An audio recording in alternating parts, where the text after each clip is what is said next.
بسم الله الرحمن الرحيم. ألف لام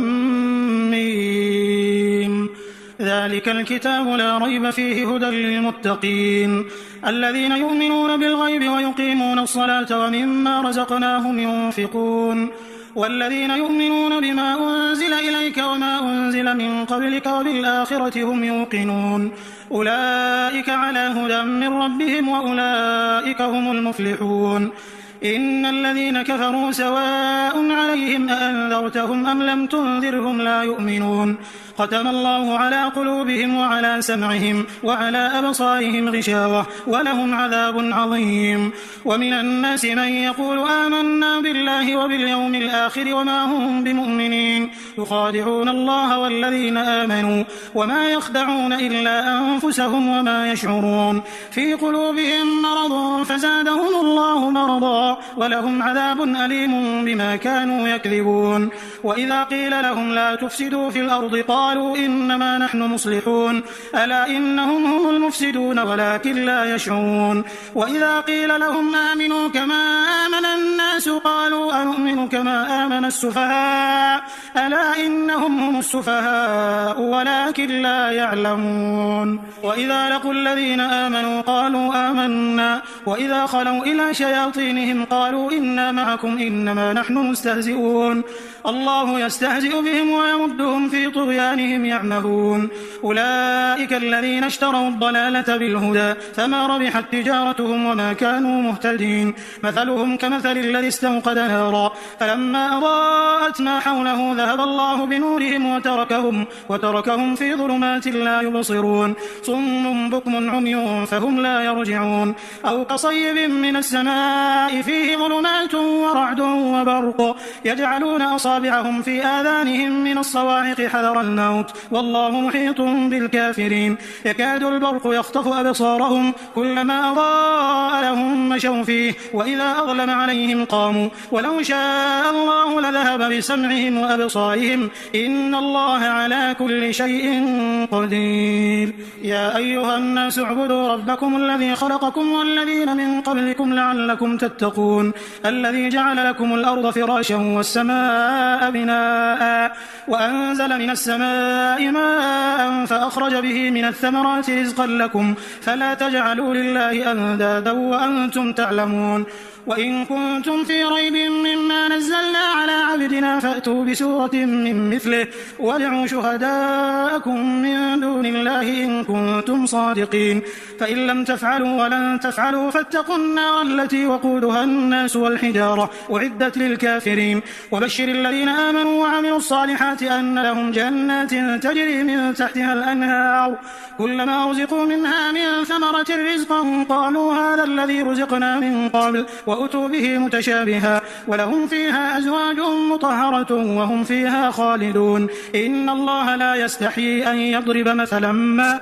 بعوضة فما فوقها فأما الذين آمنوا فيعلمون أنه الحق من ربهم وأما الذين كفروا فيقولون ماذا أراد الله بهذا مثلا يضل به كثيرا ويهدي به كثيرا وما يضل به إلا الفاسقين الذين ينقضون عهد الله من بعد ميثاقه ويقطعون ما أمر الله به أن يوصل ويفسدون في الأرض أولئك هم الخاسرون. كيف تكفرون بالله وكنتم أمواتا فأحياكم ثم يميتكم ثم يحييكم ثم إليه ترجعون. هو الذي خلق لكم ما في الأرض جميعا ثم استوى إلى السماء فسواهن 7 سماوات وهو بكل شيء عليم. وإذ قال ربك للملائكة إني جاعل في الأرض خليفة قالوا أتجعل فيها من يفسد فيها ويسفك الدماء ونحن نسبح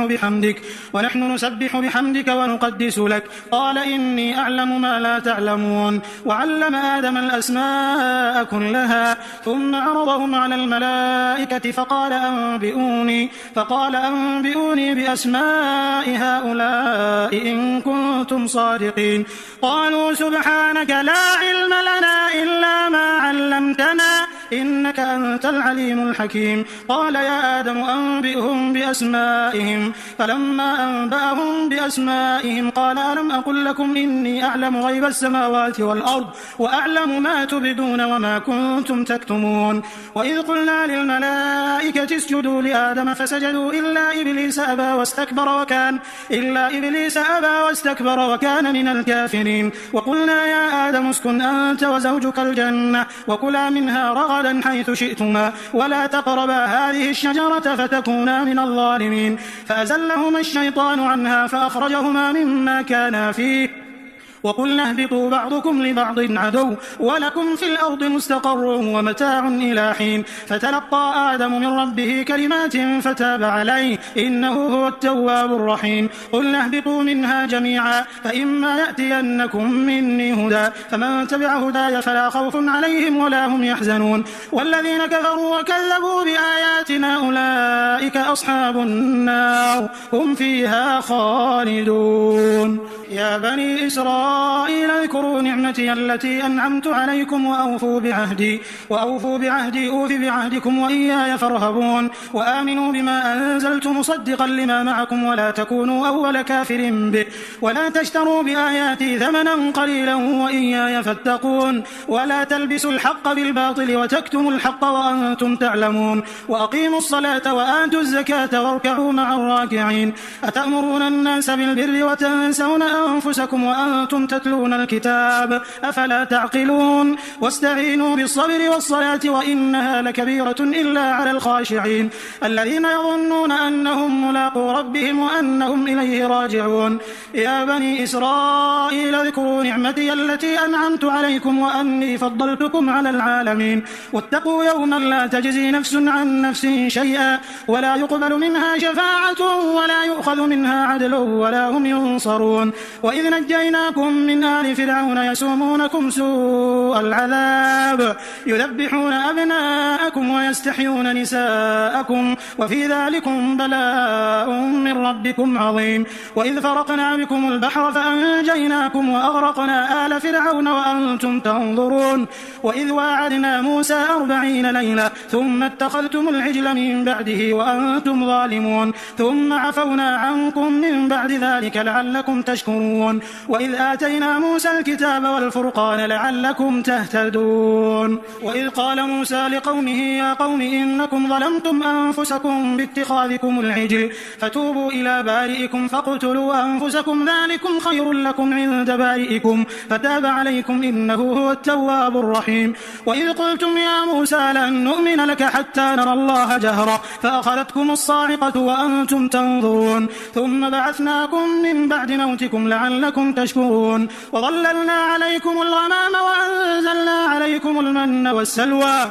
كلوا من طيبات ما رزقناكم وما ظلمونا ولكن كانوا أنفسهم يظلمون. وإذ قلنا ادخلوا هذه القرية فكلوا منها حيث شئتم رغدا وادخلوا الباب سجدا وقولوا حطة نغفر لكم خطاياكم وسنزيد المحسنين. فبدل الذين ظلموا قولا غير الذي قيل لهم فأنزلنا على الذين ظلموا رجزا من السماء بما كانوا يفسقون. وإذ استسقى موسى لقومه فقلنا اضرب بعصاك الحجر فانفجرت منه 12 عينا قد علم كل أناس مشربهم كلوا واشربوا من رزق الله ولا تعثوا في الأرض مفسدين. وإذ قلتم يا موسى لن نصبر على طعام واحد فادع لنا ربك يخرج لنا مما تنبت الأرض من بقلها وقثائها وفومها وعدسها وبصلها قال أتستبدلون الذي هو أدنى بالذي هو خير اهبطوا مصرا فإن لكم ما سألتم وضربت عليهم الذلة والمسكنة وباءوا بغضب من الله ذلك بأنهم كانوا يكفرون بآيات الله ويقتلون النبيين بغير الحق ذلك بما عصوا وكانوا يعتدون. إن الذين آمنوا والذين هادوا والنصارى والصابئين من آمن بالله واليوم الآخر وعمل صالحا فلهم أجرهم عند ربهم ولا خوف عليهم ولا هم يحزنون. وإذ أخذنا ميثاقكم ورفعنا فوقكم الطور خذوا ما آتيناكم بقوة واذكروا ما فيه لعلكم تتقون ثم توليتم من بعد ذلك فلولا فضل الله عليكم ورحمته لكنتم من الخاسرين. ولقد علمتم الذين اعتدوا منكم في السبت فقلنا لهم كونوا قردة خاسئين فجعلناها نكالا لما بين يديها وما خلفها وموعظة للمتقين. وإذ قال موسى لقومه إن الله يأمركم أن تذبحوا بقرة قالوا أتتخذنا هزوا قال أعوذ بالله أن أكون من الجاهلين. قالوا ادع لنا ربك يبين لنا ما هي قال إنه يقول إنها بقرة لا فارض ولا بكر عوان بين ذلك فافعلوا ما تؤمرون. قالوا ادع لنا ربك يبين لنا ما لونها قال إنه يقول إنها بقرة صفراء فاقع لونها تسر الناظرين. قالوا ادع لنا ربك يبين لنا ما هي إن البقرة شابه علينا وإنا إن شاء الله لمهتدون. قال إنه يقول إنها بقرة لا ذلول تثير الأرض ولا تسقي الحرث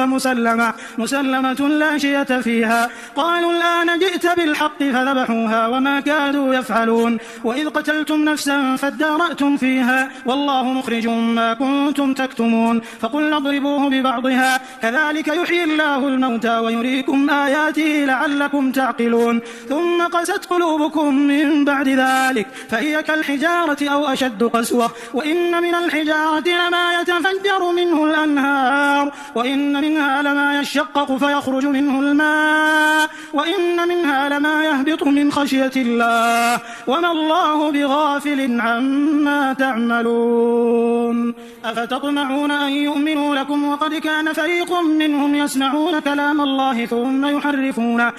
يحرفونه من بعد ما عقلوه وهم يعلمون. وإذا لقوا الذين آمنوا قالوا آمنا وإذا خلا بعضهم إلى بعض قالوا أتحدثونهم بما فتح الله عليكم ليحاجوكم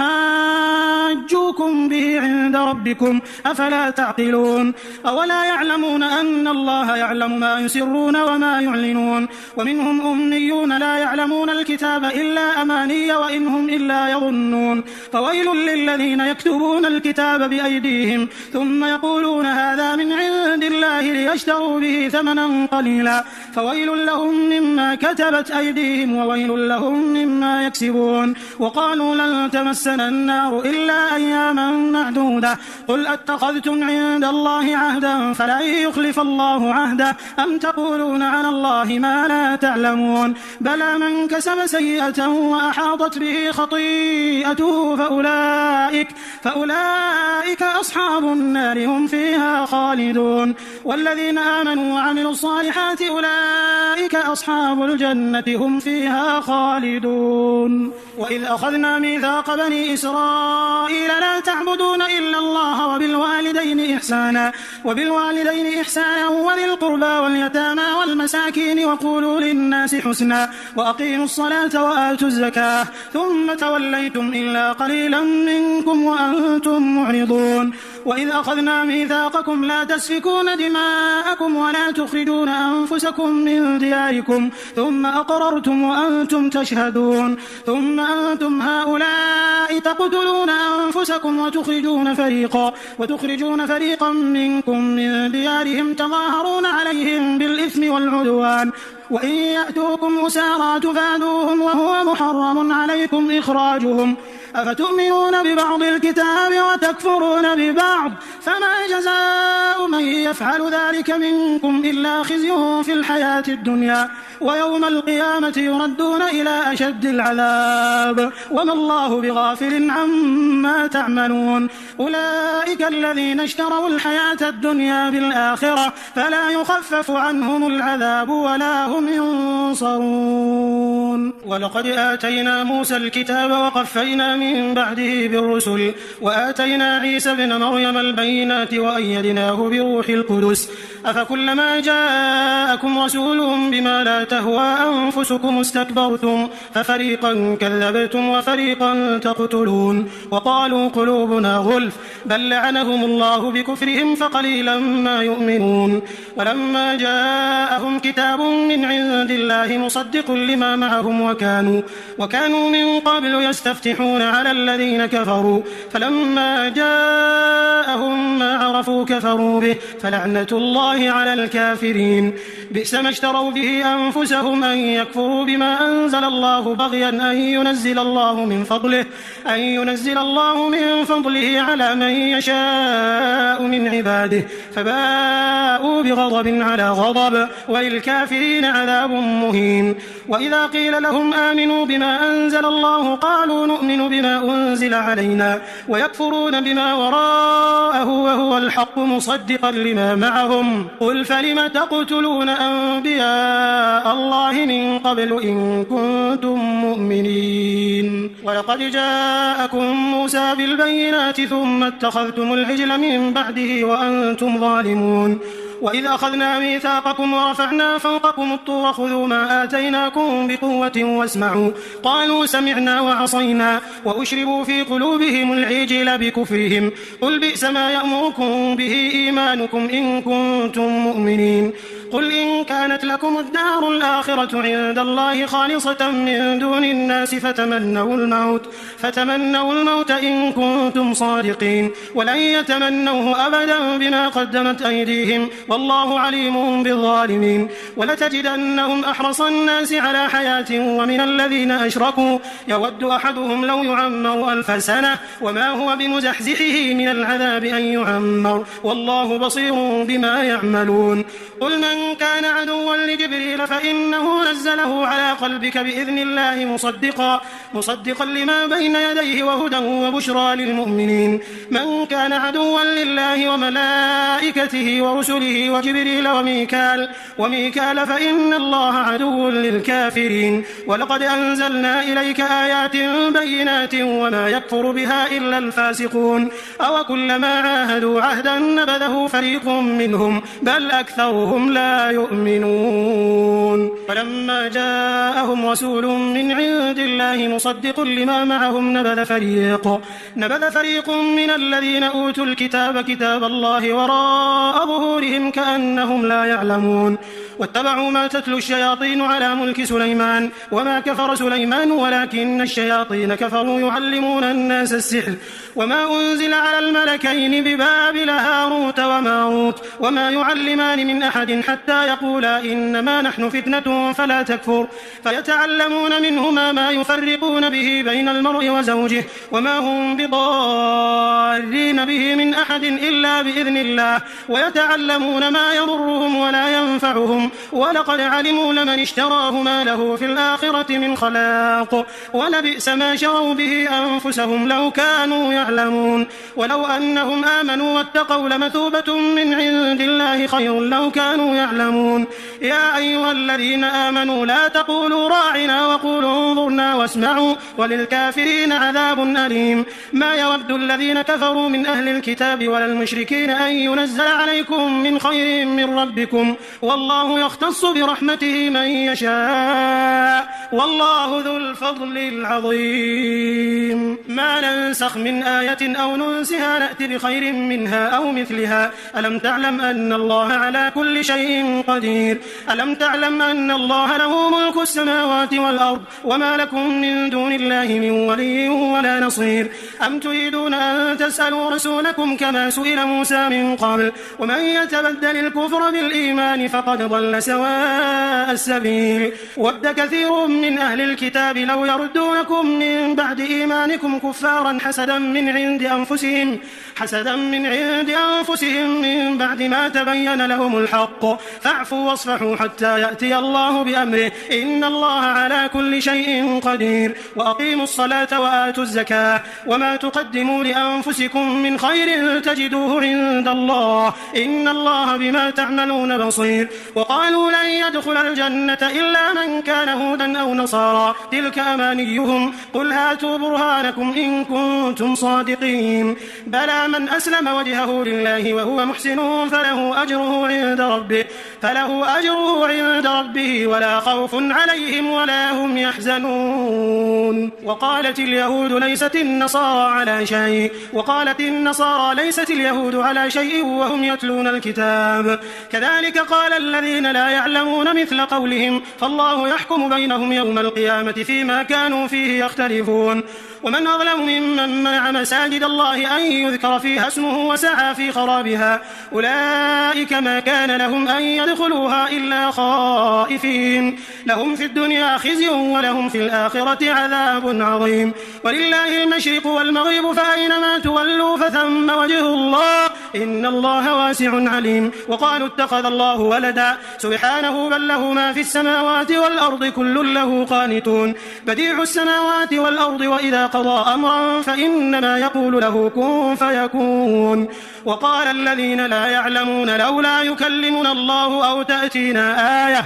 كذلك قال الذين من قبلهم مثل قولهم تشابهت قلوبهم قد بينا الآيات لقوم يوقنون إنا أرسلناك بالحق بشيرا ونذيرا ولا تسأل عن أصحاب الجحيم ولن ترضى عنك اليهود ولا النصارى حتى تتبع ملتهم قل إن هدى الله هو الهدى ولئن اتبعت أهواءهم بعد الذي جاءك من العلم ما لك من الله من ولي ولا نصير. الذين آتيناهم الكتاب يتلونه حق تلاوته أولئك يؤمنون به ومن يكفر به فأولئك هم الخاسرون. يا بني إسرائيل اذكروا نعمتي التي أنعمت عليكم وأني فضلتكم على العالمين واتقوا يوما لا تجزي نفس عن نفس شيئا ولا يقبل منها عدل ولا تنفعها شفاعة ولا هم ينصرون. وإذ ابتلى إبراهيم ربه بكلمات فأتمهم قال إني جاعلك للناس إماما قال ومن ذريتي قال لا ينال عهد الظالمين. وإذ جعلنا البيت مثابة للناس وأمنا واتخذوا من مقام إبراهيم مصلى وعهدنا إلى إبراهيم وإسماعيل أن طهر بيتي للطائفين والعاكفين والركع السجود. وإذ قال إبراهيم رب اجعل هذا بلدا آمنا وارزق أهله من الثمرات من آمن منهم بالله واليوم الآخر قال ومن كفر فأمتعه قليلا ثم أضطره إلى عذاب النار وبئس المصير. وإذ يرفع إبراهيم القواعد من البيت وإسماعيل ربنا تقبل منا إنك أنت السميع العليم ربنا وجعلنا مسلمين لك ومن ذريتنا أمة مسلمة لك وأرنا مناسكنا وتب علينا إنك أنت التواب الرحيم. ربنا وبعث فيهم رسولا منهم يتلو عليهم آياتك ويعلمهم الكتاب والحكمة ويزكيهم إنك أنت العزيز الحكيم. ومن يرغب عن ملة إبراهيم إلا من سفه نفسه ولقد اصطفيناه في الدنيا وإنه في الآخرة لمن الصالحين. إذ قال له ربه أسلم قال أسلمت لرب العالمين. ووصى بها إبراهيم بنيه ويعقوب يا بني إن الله اصطفى لكم الدين فلا تموتن إلا وأنتم مسلمون. أم كنتم شهداء إذ حضر يعقوب الموت إذ قال لبنيه ما تعبدون من بعدي قالوا نعبد إلهك وإله آبائك إبراهيم وإسماعيل وإسحاق إلها واحدا ونحن له مسلمون. تلك أمة قد خلت لها ما كسبت ولكم ما كسبتم ولا تسألون عما كانوا يعملون. وقالوا كونوا هودا أو نصارى تهتدوا قل بل ملة إبراهيم حنيفا وما كان من المشركين. قولوا آمنا بالله وما أنزل إلينا وما أنزل إلى إبراهيم وإسماعيل وإسحاق ويعقوب والأسباط وما أوتي موسى وعيسى وما أوتي النبيون من ربهم لا نفرق بين أحد منهم ونحن له مسلمون. فإن آمنوا بمثل ما آمنتم به فقد اهتدوا وإن تولوا فإنما هم في شقاق فسيكفيكهم الله وهو السميع العليم. صبغة الله ومن ومن أحسن من الله صبغة ونحن له عابدون قل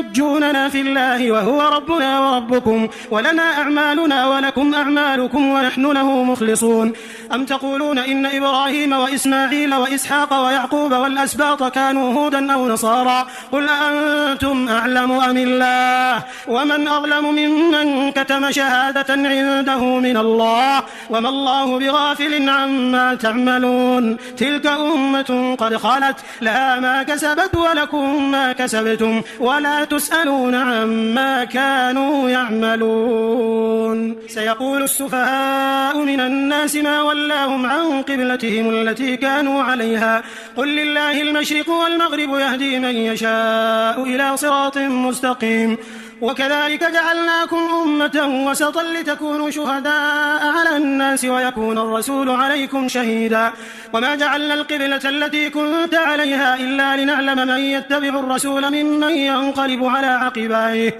وإن كانت لكبيرة إلا على الذين هدى الله وما كان الله ليضيع إيمانكم إن الله بالناس لرؤوف رحيم قد نرى تقلب وجهك في السماء فلنولينك قبلة ترضاها فول وجهك شطر المسجد الحرام وحيثما كنتم فولوا وجوهكم شطره وإن الذين أوتوا الكتاب ليعلمون أنه الحق من ربهم وما الله بغافل عما يعملون ولئن أتيت الذين أوتوا الكتاب بكل آية ما تبعوا قبلتك وما أنت بتابع قبلتهم وما بعضهم بتابع قبلة بعض ولئن اتبعت أهواءهم من بعد ما جاءك من العلم إنك إذا لمن الظالمين الذين آتيناهم الكتاب يعرفونه كما يعرفون أبناءهم وإن فريقا منهم ليكتمون الحق وهم يعلمون الحق من ربك فلا تكونن من الممترين ولكل وجهة هو موليها فاستبقوا الخيرات أينما تكونوا يأتي بكم الله جميعا إن الله على كل شيء قدير ومن حيث خرجت فول وجهك شطر المسجد الحرام وإنه للحق من ربك وما الله بغافل عما تعملون ومن حيث خرجت فول وجهك شطر المسجد الحرام وحيثما كنتم فولوا وجوهكم شطره لئلا يكون للناس عليكم حجة إلا الذين ظلموا منهم فلا تخشوهم واخشوني ولأتم نعمتي عليكم ولعلكم تهتدون كما أرسلنا فيكم رسولا منكم يتلو عليكم آياتنا ويزكيكم ويعلمكم الكتاب والحكمة ويعلمكم ما لم تكونوا تعلمون فاذكروني أذكركم واشكروا لي ولا تكفرون يا أيها الذين آمنوا استعينوا بالصبر والصلاة إن الله مع الصابرين ولا تقولوا لمن يقتل في سبيل الله أموات بل أحياء ولكن لا تشعرون ولنبلونكم بشيء من الخوف والجوع ونقص من الأموال والأنفس والثمرات وبشر الصابرين الذين إذا أصابتهم مصيبة قالوا إنا لله وإنا إليه راجعون أولئك عليهم صلوات من ربهم ورحمة وأولئك هم المهتدون إن الصفا والمروة من شعائر الله فمن حج البيت أو اعتمر فلا جناح عليه أن يطوف بهما ومن تطوع خيرا فإن الله شاكر عليم إن الذين يكتمون ما أنزلنا من البينات والهدى من بعد ما بيناه للناس في الكتاب أولئك يلعنهم الله ويلعنهم اللاعنون إلا الذين تابوا وأصلحوا وبينوا فأولئك أتوب عليهم وأنا التواب الرحيم إن الذين كفروا وماتوا وهم كفار أولئك عليهم لعنة الله والملائكة والناس أجمعين خالدين فيها لا يخفف عنهم العذاب ولا هم ينظرون وإلهكم إله واحد لا إله إلا هو الرحمن الرحيم إن في خلق السماوات والأرض واختلاف الليل والنهار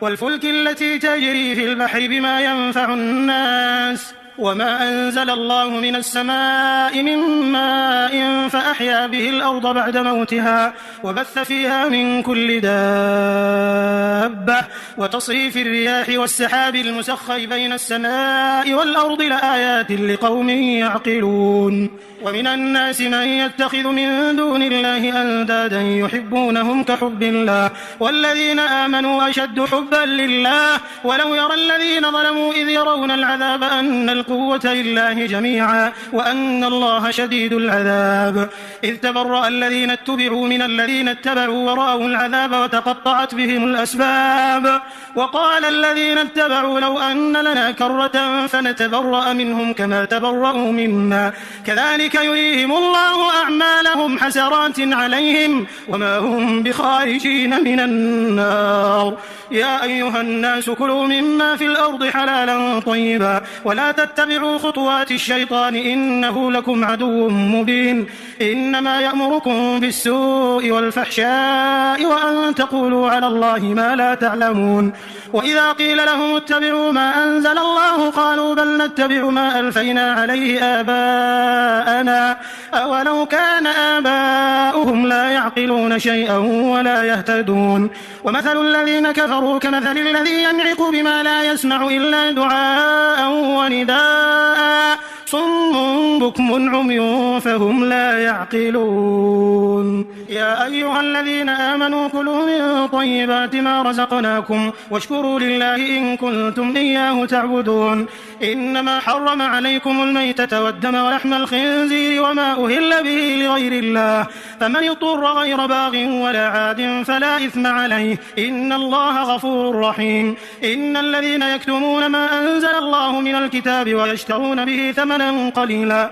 أولئك ما يأكلون في بطونهم إلا النار ولا يكلمهم الله يوم القيامة ولا يزكيهم ولهم عذاب أليم أولئك الذين اشتروا الضلالة بالهدى والعذاب بالمغفرة فما أصبرهم على النار ذلك بأن الله نزل الكتاب بالحق وإن الذين اختلفوا في الكتاب لفي شقاق بعيد ليس البر أن تولوا وجوهكم قبل المشرق والمغرب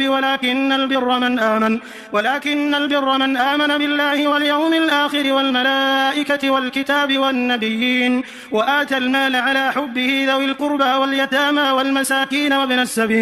وابن السبيل والسائلين وفي الرقاب وأقام الصلاة وآتى الزكاة والموفون بعهدهم إذا عاهدوا والصابرين في البأساء والضراء وحين البأس أولئك الذين صدقوا وأولئك هم المتقون يا أيها الذين آمنوا كتب عليكم القصاص في القتلى الحر بالحر والعبد بالعبد والأنثى بالأنثى فمن عفي له من أخيه شيء فاتباع بالمعروف وأداء إليه بإحسان ذلك تخفيف من ربكم ورحمة فمن اعتدى بعد ذلك فله عذاب أليم ولكم في القصاص حياة يا أولي الألباب لعلكم تتقون كتب عليكم إذا حضر أحدكم الموت إن ترك خيرا الوصية للوالدين والأقربين بالمعروف حقا على المتقين فمن بدله بعدما سمعه فإنما إثمه على الذين يبدلون إن الله سميع عليم فمن خاف من موص جنفا أو إثما فأصلح بينهم فلا إثم عليه إن الله غفور رحيم يا أيها الذين آمنوا كتب عليكم الصيام كما كتب على الذين من قبلكم لعلكم تتقون أياما معدودات فمن كان منكم مريضا أو على سفر فعدة من أيام أخر وعلى الذين يطيقونه فدية طعام مسكين فمن تطوع خيرا فهو خير له وأن تصوموا خير لكم إن كنتم تعلمون شهر رمضان الذي أنزل فيه القرآن هدى للناس وبينات من الهدى والفرقان فمن شهد منكم الشهر فليصم ومن كان مريضا أو على سفر فعدة من أيام أخر يريد الله بكم اليسر ولا يريد بكم العسر ولتكملوا العدة ولتكبروا الله على ما هداكم ولعلكم تشكرون وإذا سألك عبادي عني فإني قريب أجيب دعوة دعوة الداع إذا دعان فليستجيبوا لي وليؤمنوا بي لعلهم يرشدون. أحل لكم ليلة الصيام الرفث إلى نسائكم هن لباس لكم وأنتم لباس لهن علم الله أنكم كنتم تختانون أنفسكم فتاب عليكم وعفى عنكم فالآن باشروهن وابتغوا ما كتب الله لكم وكلوا واشربوا حتى يتبين لكم الخيط الأبيض من الخيط الأسود من الفجر ثم أتموا الصيام إلى الليل ولا تباشروهن وأنتم عاكفون في المساجد تلك حدود الله فلا تقربوها كذلك يبين الله آياته للناس لعلهم يتقون. ولا تأكلوا أموالكم بينكم بالباطل وتدلوا بها إلى الحكام لتأكلوا فريقا من أموال الناس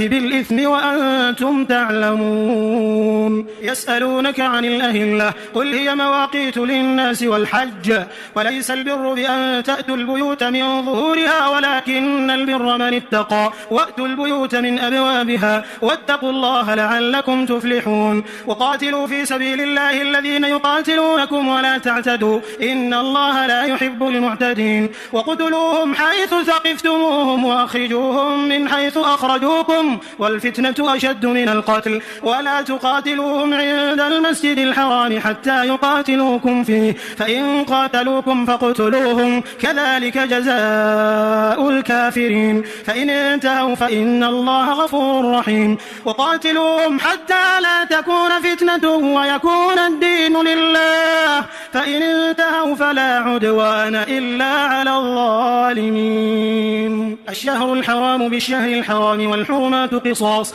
فمن اعتدى عليكم فاعتدوا عليه بمثل ما اعتدى عليكم واتقوا الله واعلموا أن الله مع المتقين. وأنفقوا في سبيل الله ولا تلقوا بأيديكم إلى التهلكة وأحسنوا إن الله يحب المحسنين. وأتموا الحج والعمرة لله فإن أحصرتم فما استيسر من الهدي ولا تحلقوا رؤوسكم حتى يبلغ الهدي محله فمن كان منكم مريضا أو به أذى من رأسه ففدية من صيام أو صدقة أو نسك فإذا أمنتم فمن تمتع بالعمرة إلى الحج فما استيسر من الهدي فمن لم يجد فصيام 3 أيام في الحج و7 إذا رجعتم تلك 10 كاملة ذلك لمن لم يكن أهله حاضر المسجد الحرام واتقوا الله واعلموا أن الله شديد العقاب. الحج أشهر معلومات فمن فرض فيهن الحج فلا رفث ولا فسوق ولا جدال في الحج وما تفعلوا من خير يعلمه الله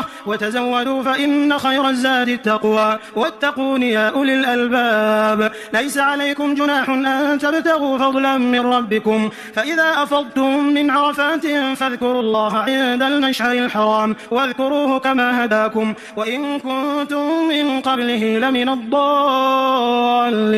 ثم أفيضوا من حيث أفاض الناس واستغفروا الله إن الله غفور رحيم. فإذا قضيتم مناسككم فاذكروا الله كذكركم آباءكم أو أشد ذكرا فمن الناس من يقول ربنا آتنا في الدنيا وما له في الآخرة من خلاق ومنهم من يقول ربنا آتنا في الدنيا حسنة وفي الآخرة حسنة وقنا عذاب النار أولئك لهم نصيب مما كسبوا والله سريع الحساب. واذكروا الله في أيام معدودات فمن تعجل في يومين فلا إثم عليه ومن تأخر فلا إثم عليه لمن اتقى واتقوا الله واعلموا أنكم إليه تحشرون. ومن الناس من يعجبك قوله في الحياة الدنيا ويشهد الله على ما في قلبه وهو ألد الخصام وإذا تولى سعى في الأرض ليفسد فيها ويهلك الحرث والنسل والله لا يحب الفساد. وإذا قيل له اتق الله أخذته العزة بالإثم فحسبه جهنم ولبئس المهاد.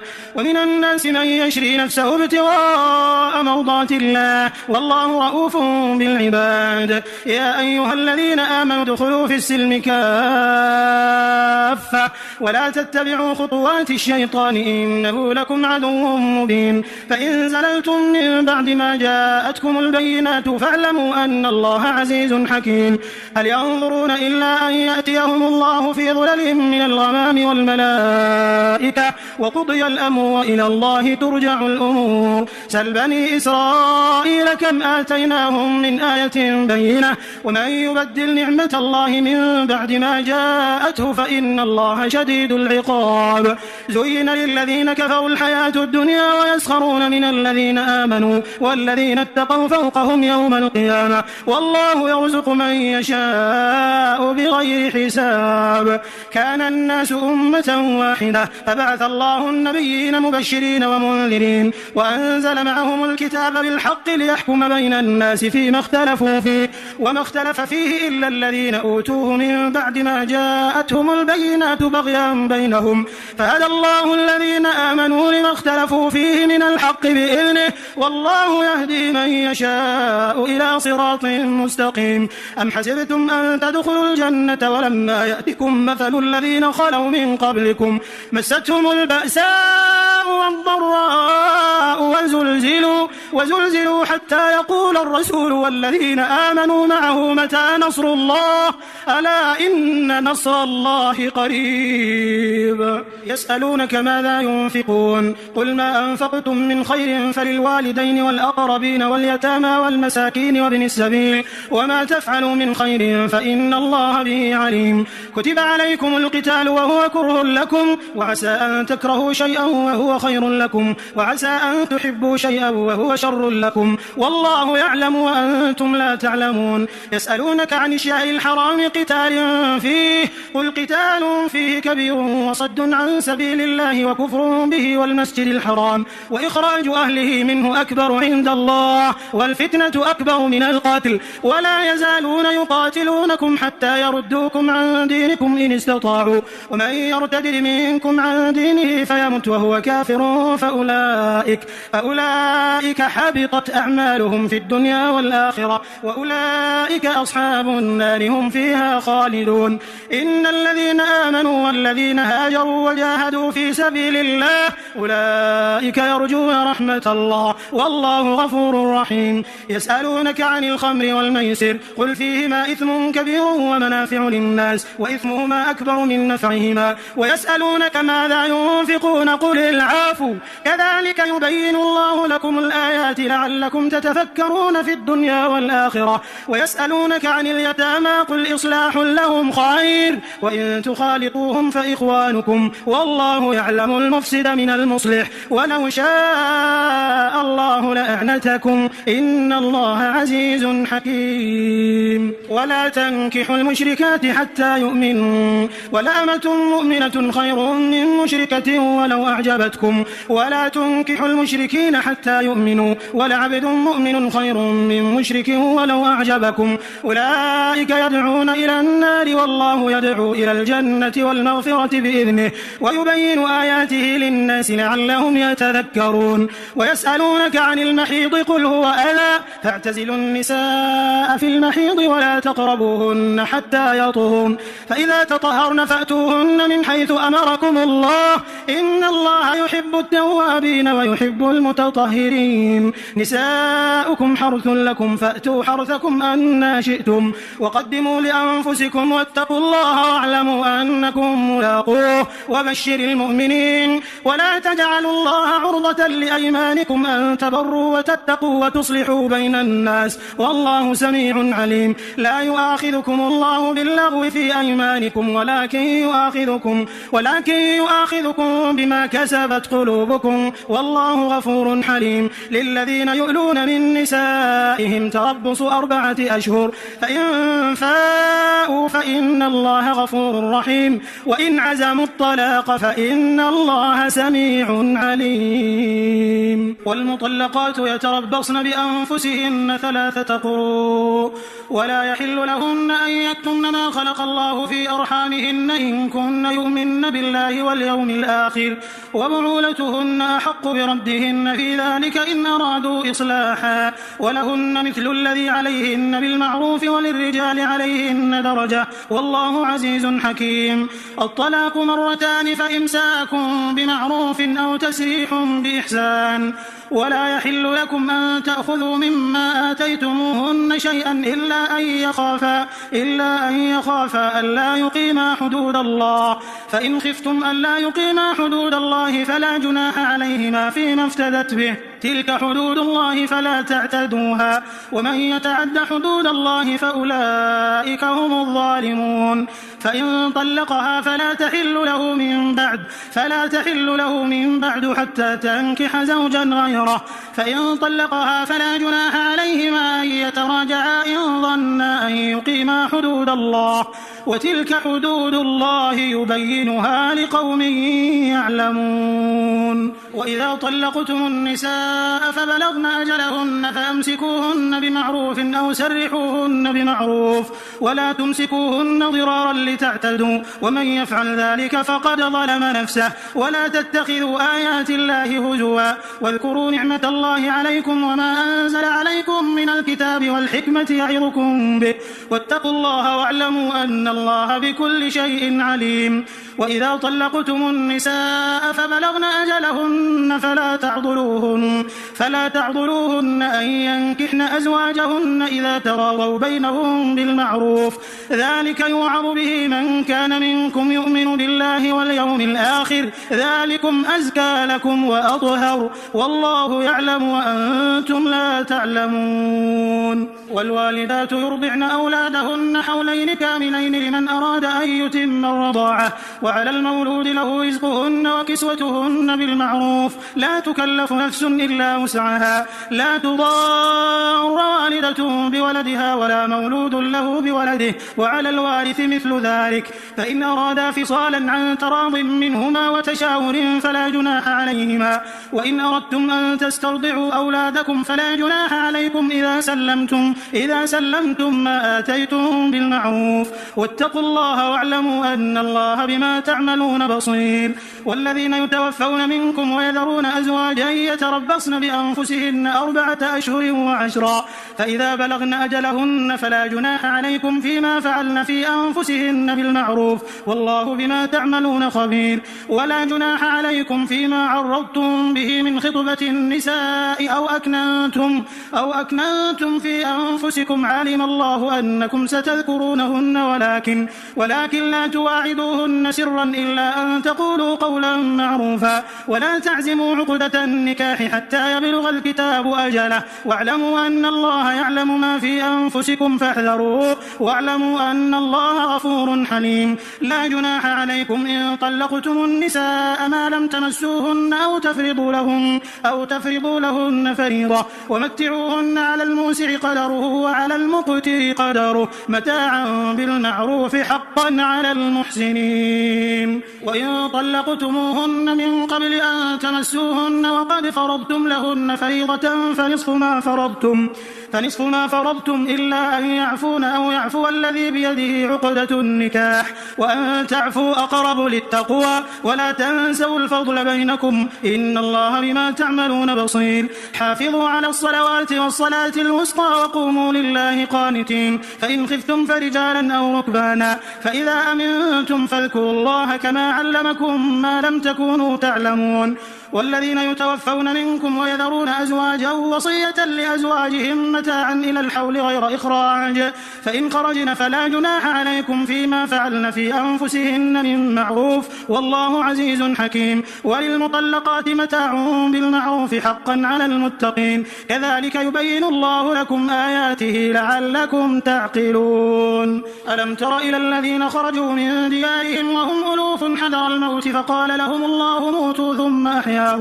إن الله لذو فضل على الناس ولكن أكثر الناس لا يشكرون وقاتلوا في سبيل الله واعلموا أن الله سميع عليم من ذا الذي يقرض الله قرضا حسنا فيضاعفه له أضعافا كثيرة والله يقبض ويبسط وإليه ترجعون ألم تر إلى الملأ من بني إسرائيل من بعد موسى إذ قالوا لنبي له مبعث لنا ملكا نقاتل في سبيل الله قال هل عسيتم إن كتب عليكم القتال ألا تقاتلوا قالوا وما لنا ألا نقاتل في سبيل الله وقد أخرجنا من ديارنا وأبنائنا فلما كتب عليهم القتال تولوا إلا قليلا منهم والله عليم بالظالمين وقال لهم نبيهم إن الله قد بعث لكم طالوت ملكا قالوا أنى يكون له الملك علينا ونحن أحق بالملك منه ولم يؤت سعة من المال قال إن الله اصطفاه عليكم وزاده بسطة في العلم والجسم والله يؤتي ملكه من يشاء والله واسع عليم وقال لهم نبيهم إن آية ملكه أن يأتيكم التابوت فيه سكينة من ربكم وبقية مما ترك آل موسى وآل هارون تحمله الملائكة إن في ذلك لآية لكم إن كنتم مؤمنين فلما فصل طالوت بالجنود قال إن الله مبتليكم بنهر فمن شرب منه فليس مني ومن لم يطعمه فإنه مني إلا من اغترف غرفة بيده فشربوا منه إلا قليلا منهم فلما جاوزه هو والذين آمنوا معه قالوا لا طاقة لنا اليوم بجالوت وجنوده قال الذين يظنون أنهم ملاقوا الله كم من فئة قليلة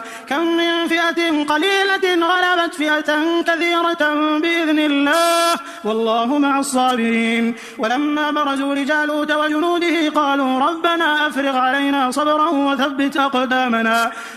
أقدامنا وانصرنا على القوم الكافرين فهزموهم بإذن الله وقتل داود جالوت وآتاه الله الملك والحكمة وعلمه مما يشاء ولولا دفع الله الناس بعضهم ببعض لفسدت الأرض ولكن الله ذو فضل على العالمين تلك آيات الله نتلوها عليك بالحق وإنك لمن المرسلين تلك الرسل فضلنا بعضهم على بعض منهم من كلم الله ورفع بعضهم درجات وآتينا عيسى ابن مريم البينات وأيدناه بروح القدس ولو شاء الله ما اقتتل الذين من بعدهم من بعد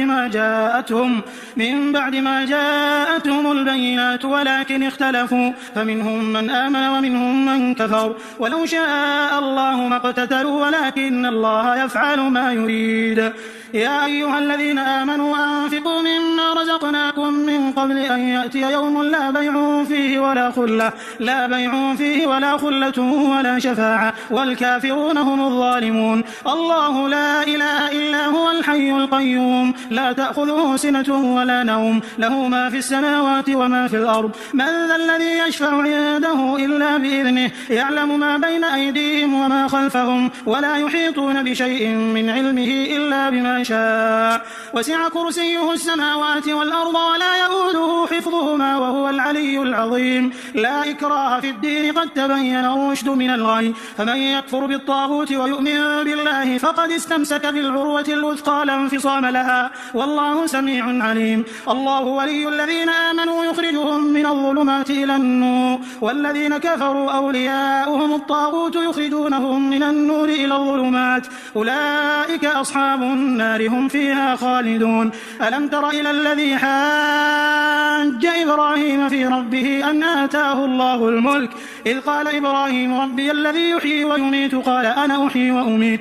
قال إبراهيم فإن الله يأتي بالشمس من المشرق فأت بها من المغرب فبهت الذي كفر والله لا يهدي القوم الظالمين أو كالذي مر على قرية وهي خاوية على عروشها قال أنى يحيي هذه الله بعد موتها فأماته الله 100 عام ثم بعثه قال كم لبثت قال لبثت يوما أو بعض يوم قال بل لبثت 100 عام فانظر إلى طعامك وشرابك لم يتسنه وانظر إلى حمارك ولنجعلك آية للناس وانظر إلى العظام كيف ننشزها ثم نكسوها لحما فلما تبين له قال أعلم أن الله على كل شيء قدير وإذ قال إبراهيم رب أرني كيف تحيي الموتى قال أولم تؤمن قال بلى ولكن ليطمئن قلبي قال فخذ 4 من الطير فصرهن إليك ثم اجعل على كل جبل منهن جزءا ثم ادعهن يأتينك سعيا واعلم أن الله عزيز حكيم مثل الذين ينفقون أموالهم في سبيل الله كمثل حبة أنبتت 7 سنابل في كل سنبلة 100 حبة والله يضاعف لمن يشاء والله واسع عليم الذين ينفقون أموالهم في سبيل الله ثم لا يتبعون ما أنفقوا منا ولا أذى لهم أجرهم عند ربهم ولا خوف عليهم ولا هم يحزنون قول معروف ومغفرة خير من صدقة يتبعها أذى والله غني حليم يا أيها الذين آمنوا لا تبطلوا صدقاتكم بالمن والأذى كالذي ينفق ماله رئاء الناس ولا يؤمن بالله واليوم الآخر فمثله كمثل صفوان عليه تراب فأصابه وابل فتركه صلدا لا يقدرون على شيء مما كسبوا والله لا يهدي القوم الكافرين ومثل الذين ينفقون أموالهم ابتغاء مرضات الله وتثبيتا من أنفسهم كمثل جنة بربوة أصابها وابل فآتت أكلها ضعفين فإن لم يصبها وابل فطل والله بما تعملون بصير أيود أحدكم أن تكون له جنة من نخيل وأعناب تجري من تحتها الأنهار له فيها من كل الثمرات وأصابه الكبر وله ذرية ضعفاء فأصابها إعصار فيه نار فاحترقت كذلك يبين الله لكم الآيات لعلكم تتفكرون يا أيها الذين آمنوا أنفقوا من طيبات ما كسبتم ومما أخرجنا لكم من الأرض ولا تيمموا الخبيث منه تنفقون ولستم بآخذه إلا أن تغمضوا فيه واعلموا أن الله غني حميد الشيطان يعدكم الفقر ويأمركم بالفحشاء والله يعدكم مغفرة منه وفضلا والله واسع عليم يؤتي الحكمة من يشاء ومن يؤت الحكمة فقد أوتي خيرا كثيرا وما يذكر إلا أولو الألباب وما أنفقتم من نفقة أو نذرتم من نذر فإن الله يعلمه وما للظالمين من أنصار إن تبدوا الصدقات فنعما هي وإن تخفوها وتؤتوها الفقراء فهو خير لكم ويكفر عنكم من سيئاتكم والله بما تعملون خبير ليس عليك هداهم ولكن الله يهدي من يشاء وما تنفقوا من خير فلأنفسكم وما تنفقون إلا ابتغاء وجه الله وما تنفقوا من خير يوفى إليكم وأنتم لا تظلمون للفقراء الذين أحصروا في سبيل الله لا يستطيعون ضربا في الأرض يحسبهم الجاهل أغنياء من التعفف تعرفهم بسيماهم لا يسألون الناس إلحافا وما تنفقوا من خير فإن الله به عليم الذين ينفقون أموالهم بالليل والنهار سرا وعلانية فلهم أجرهم عند ربهم ولا خوف عليهم ولا هم يحزنون الذين يأكلون الربا لا يقومون إلا كما يقوم الذي يتخبطه الشيطان من المس ذلك بأنهم قالوا إنما البيع مثل الربا وأحل الله البيع وحرم الربا فمن جاءه موعظة من ربه فانتهى فله ما سلف وأمره إلى الله ومن عاد فأولئك أصحاب النار هم فيها خالدون يمحق الله الربا ويربي الصدقات والله لا يحب كل كفار أثيم إن الذين آمنوا وعملوا الصالحات وأقاموا الصلاة وآتوا الزكاة لهم أجرهم عند ربهم ولا خوف عليهم ولا هم يحزنون يعلمون. يا أيها الذين آمنوا اتقوا الله وذروا ما بقي من الربا إن كنتم مؤمنين، فإن لم تفعلوا فأذنوا بحرب من الله ورسوله، وإن تبتم فلكم رؤوس أموالكم لا تظلمون ولا تظلمون، وإن كان ذو عسرة فنظرة إلى ميسرة، وأن تصدقوا خير لكم إن كنتم تعلمون. واتقوا يوما ترجعون فيه إلى الله ثم توفى كل نفس ما كسبت وهم لا يظلمون. يا أيها الذين آمنوا إذا تداينتم بدين إلى أجل مسمى فاكتبوه، وليكتب بينكم كاتب بالعدل، ولا يأب كاتب أن يكتب كما علمه الله، فليكتب وليملل الذي عليه الحق وليتق الله ربه ولا يبخس منه شيئا، فإن كان الذي عليه الحق سفيها أو ضعيفا أو لا يستطيع أن يمل هو فليملل وليه بالعدل، واستشهدوا شهيدين من رجالكم، فإن لم يكونا رجلين فرجل وامرأتان ممن ترضون من الشهداء أن تضل إحداهما فتذكر إحداهما الأخرى، ولا يأبى الشهداء إذا ما دعوا، ولا تسأموا أن تكتبوه صغيرا أو كبيرا إلى أجله، ذلكم أقسط عند الله وأقوم للشهادة، وأدنى ألا ترتابوا إلا أن تكون تجارة حاضرة تديرونها بينكم، فليس عليكم جناح ألا تكتبوها، وأشهدوا إذا تبايعتم، ولا يضار كاتب ولا شهيد، وإن تفعلوا فإنه فسوق بكم، واتقوا الله ويعلمكم الله، والله بكل شيء عليم. وإن كنتم على سفر ولم تجدوا كاتبا فرهان مقبوضة، فإن أمن بعضكم بعضا فليؤدي الذي ائتمن أمانته وليتق الله ربه ولا تكتموا الشهادة، ومن يكتمها فإنه آثم قلبه، والله بما تعملون عليم. لله ما في السماوات وما في الأرض، وإن تبدوا ما في أنفسكم أو تخفوه يحاسبكم به الله، فيغفر لمن يشاء ويعذب من يشاء، والله على كل شيء قدير. آمن الرسول بما أنزل إليه من ربه والمؤمنون كل آمن بالله وملائكته وكتبه ورسله لا نفرق بين أحد من رسله،